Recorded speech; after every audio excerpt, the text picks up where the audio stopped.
আমি যেদিন খেলা দেখি ওটা একটা ব্যাড লাক। আমি না দেখলে বাংলাদেশ যেতে। Yes, I wanted to be a cricketer. আমি একজন লেগ স্পিনার। স্যার, ওইটা ছিল ওই ফরম্যাটের জন্য। আপনি আমাদের ফরেন মিনিস্ট্রি খেলাতে আমি আশরাফুল ভাইকে বোল্ড করেছিলাম। আসসালামু আলাইকুম সবাইকে। আপনারা আশা করি সবাই ভালো আছেন। ভাইয়া, আমার খেলা দেখা অনেকগুলো পার্সোনালিটির বহিঃপ্রকাশ।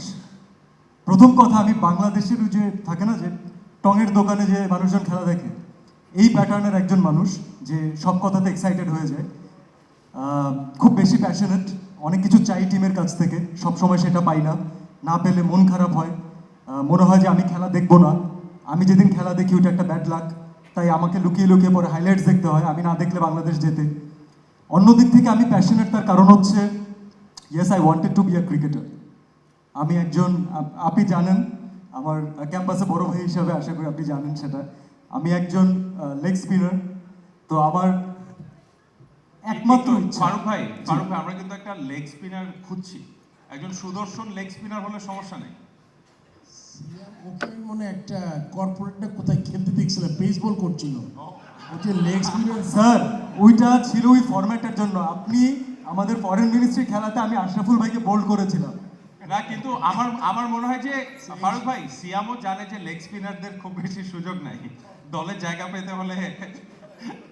না না না, লেগ স্পিনার এই মুহূর্তে তো লেগ স্পিনার দরকার। রেয়ার মানে কোয়ালিটি, বাট আমরা এখন ভালো একটা নিউজ যে আমাদের দেশে কিছু লেগ স্পিনার প্রডিউস হচ্ছে। আই থিঙ্ক সেই আমার বোলিংটা আমি যখন সিলেক্টেড ছিলাম, চিফ সিলেক্টর, তখন দেখলে হয়তো ভালো লাগতো, হয়তো একটা চান্স হয়ে যেতে পারতো। তো যাই হোক, এখন আমাদের বেশ কিছু লেগ স্পিনার নিয়ে আমাদের গেম ডেভেলপ অনেকে কাজ করছে। কোচ এসছে একটা, আপনি জানেন মুশতাক আহমেদ আছে আমাদের সাথে।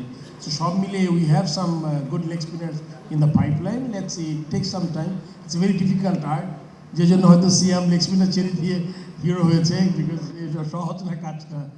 Sir, I love to do that, I love to do that. এবং যে পয়েন্টটা বলছিলাম, যেহেতু নিজে খেলেছি এবং আমার সারা জীবনের একটা অপূর্ণ ইচ্ছা ছিল কখনো কোনো একটা মাঠে আমি আমার সব প্লেয়ারদের সাথে দাঁড়ানো, এবং আমার ন্যাশনাল অ্যান্থেম চলছে, তখন আসলে ওই অনুভূতিটা আমার মনে হয় যে যারা একবার হলেও জীবনে নিতে পেরেছে তারা অনেক বেশি লাকি, তারা অনেক বেশি দেশের জন্য ডিভোটেড, এবং they have a different thing for the country. তারা চাইলেও দেশের সাথে আসলে দেশের ক্ষতি হয় এমন কোনো কিছু করতে পারে না যে একবার ওই ন্যাশনাল অ্যান্থেমটা শুনে ফেলে।